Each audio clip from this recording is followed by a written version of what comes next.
non so se voglio affrontarlo questo argomento. Molte persone si sono rivolte a backpack racing per migliorare la propria guida in pista e avere delucidazioni su quello che è il mondo della pista, sulle scelte da effettuare per guidare più forte e in sicurezza. Oggi con questo video affrontiamo uno degli argomenti più dibattuti del motociclismo su pista. Dopo l'enorme successo del video precedente ho deciso di affrontare questo argomento che fa scazzottare la gente nei bar, sui social e nei box delle varie piste. Dopo la sigla.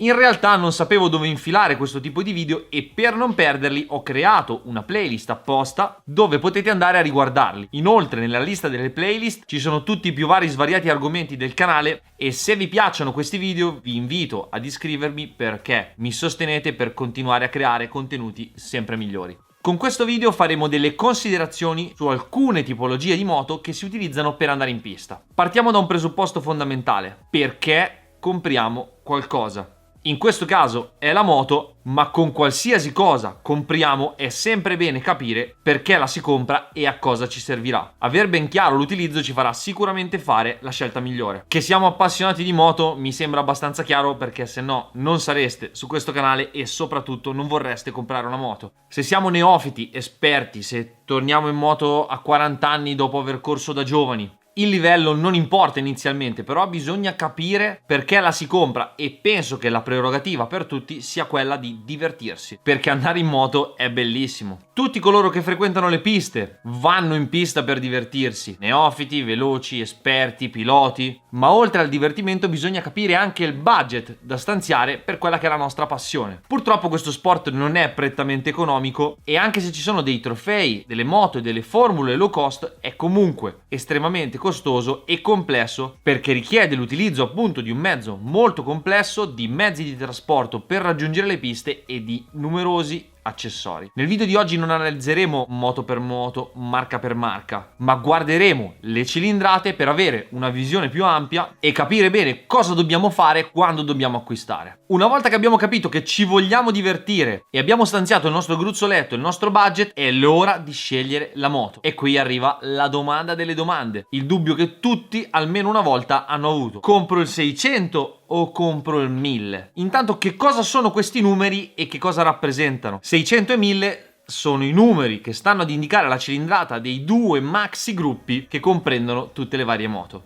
Le 600 sono anche definite le moto middle class, la classe di mezzo, che sta fra le moto di piccola cilindrata, 125, 2,5, 300, 400, e appunto le 1000, che sono la top class e la base costruttiva di tutte le moto superbike. Sì, ma quali sono le differenze e soprattutto perché scegliere una categoria piuttosto che l'altra? Attenzione, parliamo sempre di moto derivate di serie e quindi normalmente acquistabili presso un concessionario e successivamente preparate per l'utilizzo racing. Partiamo dalle 600, che sono moto abbastanza leggere e che hanno poco più di 100 cavalli. Diciamo che stanno fra i 115 e i 130 cavalli. Hanno motori che girano abbastanza in alto, soprattutto per le 4 cilindri giapponesi, mentre MV e Triumph hanno 3 cilindri con un po' più di coppia. Sono moto alla portata di tutti, sulle quali può iniziare anche un totale neofita, ma se spremute al massimo raggiungono circa 260 all'ora. Ma vediamo quali sono le caratteristiche senza scendere troppo nel dettaglio. Basso costo di acquisto sia dell'usato che del nuovo, ovviamente in relazione alla categoria 1000. Costi di gestione umani, praticità di utilizzo ed elettronica super basica o addirittura assente. Facilità di guida e non troppa potenza e soprattutto costi abbastanza contenuti in caso di caduta. Vediamo anche qualche difetto, ovvero che non vanno come le 1000 e che vanno utilizzate ad alti regimi per sfruttarle al meglio. Che poi alla fine bisogna farlo anche col 1000, però vabbè. Passiamo invece ora alla categoria 1000 bombardoni da quasi 200 cavalli. Le più moderne li superano, quelle vecchie ci arrivano quasi e ci sono i più svariati modelli. 4 cilindri giapponesi, tedesche, bicilindriche italiane, ma comunque tutte con potenze molto importanti. Negli ultimi anni anche le più comuni moto di serie acquistabili presso i concessionari sono state dotate di elettronica all'ultimo grido. L'evoluzione della tecnologia è arrivata anche nei segmenti entry level. piattaforme inerziali, gestione del freno motore, mappature anti-impennata, anti-tutto, blipper, cambio elettronico. Tutto molto bello, ma soprattutto per l'utente medio che ha difficoltà a caricare la moto sul furgone, parlare di engine brake è un po' complesso. Detto questo, la 1000 è il segmento che va per la maggiore, anche perché viene scelta da un sacco di appassionati per le loro giornate in pista. Avete mai sentito la frase ma l'elettronica ti aiuta? Sì, verissimo, ma se entri con le gomme fredde e sgonfie, un giro al centro medico lo fai sicuramente. Vediamo adesso le caratteristiche principali. Costo molto più alto del 600 in fase di acquisto, sia usato che nuovo. Costi di gestione maggiori, maggior consumo delle gomme, molta più copia rispetto al 600, potenza difficilmente sfruttabile e maggiori costi di caduta rispetto alle 600. Ed è proprio sulla potenza che dobbiamo ragionare, perché all'inizio di questo video vi ho parlato di divertimento. Tutti vogliamo divertirci in pista, ma se siamo spaventati da quello che guidiamo, sicuramente non ci divertiremo. In relazione al video di settimana scorsa, in cui ho parlato dell'importanza dell'utilizzo del gas e del freno, e vedendo un sacco di persone che passano da backpack racing, mi sono reso conto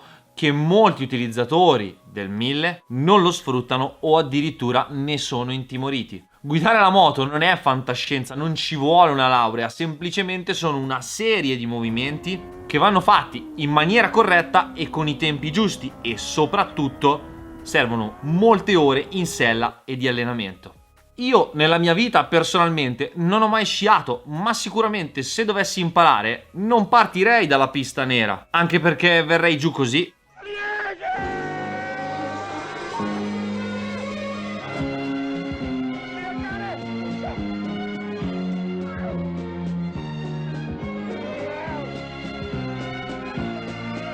Sicuramente partirei da piste facili facendomi insegnare e partendo con le tecniche basilari, ad esempio penso sia lo spazzaneve. Ed ho voluto fare questo video perché non capisco come mai nel motociclismo amatoriale non ci sia questa cultura dell'imparare per gradi. Infatti mi capita spesso di vedere neofiti o poco più utilizzare moto 1000 di cilindrata che fanno una fatica bestia a guidare, non riuscendo nemmeno ad aprire il gas nel rettilineo percorrendolo parzializzando. Inoltre, visto che ci sono un sacco di movimenti da fare in sella, queste persone passano le giornate a lottare con la potenza piuttosto che passare il loro tempo a fare quello che bisognerebbe fare per migliorare la propria guida. Tutti quei movimenti che i piloti sanno fare e che vengono insegnati nelle varie scuole con i più svariati metodi sono frutto di ore in sella, di allenamento, di cadute, ma vi assicuro che tutte quelle persone almeno per qualche anno hanno guidato moto di piccola cilindrata sulle quali potevano guidare senza preoccupazioni e potendo dedicare il loro sforzo a migliorare la loro guida. Per intenderci, quello che mi chiedo è come mai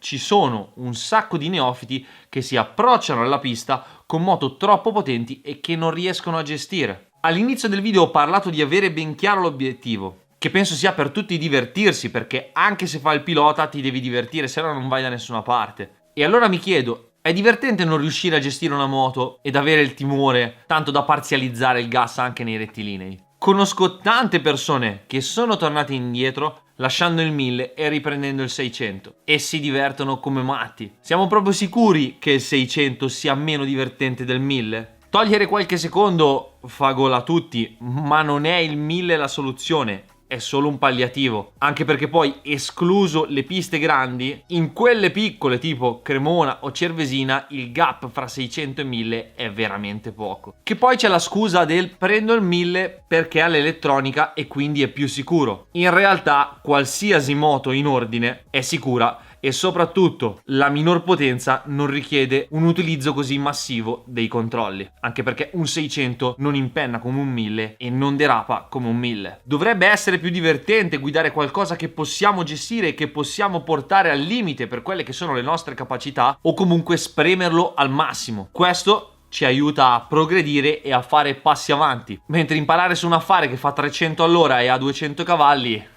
è un po' più complesso. È ovvio che chi è più esperto è giustissimo che utilizzi il 1000, anche perché è la moto più adrenalinica che c'è. Però se siete stati attenti, nella copertina oltre alla 600 alle 1000 c'è un'altra categoria che è la 300, e voglio lasciarvi con una riflessione. Avete mai provato un 300 in pista o considerato il suo acquisto? Perché tutte le volte che a Backpack vedo le persone che fanno fatica a muoversi a causa della potenza, vorrei avere lì un 300 standard solo con le gomme e le termocoperte da fargli provare per capire la differenza. Avendo tempo nei rettilinei possiamo spostarci, muoverci ed impostare le linee corrette senza paura, e soprattutto se cadiamo la moto intera non costa più di 6.000 euro. Ci avete mai pensato? Il passo indietro per farne due avanti è sempre una bella tecnica. Fatemelo sapere nei commenti. Ciao!